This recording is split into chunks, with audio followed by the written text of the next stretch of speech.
Hello everyone, একটা জায়গায় যাচ্ছিলাম, তো যেতে যেতে একটা সুন্দর জায়গা দেখলাম, ভাবলাম তোমাদেরকে একটু দেখাই।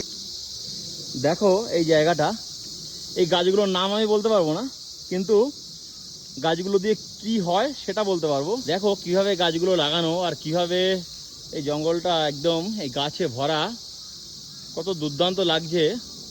তো আমি যেতে যেতে একটু দাঁড়ালাম, ভাবলাম যে এই জায়গাটা একটু ভিডিও করে তোমাদের একটু দেখাই কত সুন্দর লাগছে। দেখো চারিদিকটা, এইগুলো দিয়ে এখানে ঘর বানায় কাশ্মীরিরা।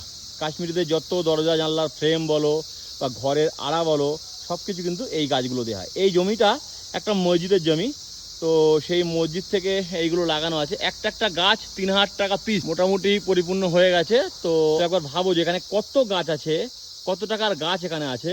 এটা একটা মসজিদের জমি, তো বিক্রি করে যত টাকা হয় সেই সব দিয়ে মসজিদের উন্নয়ন কাজে লাগানো হয়। তো দেখো জায়গাটা কত সুন্দর।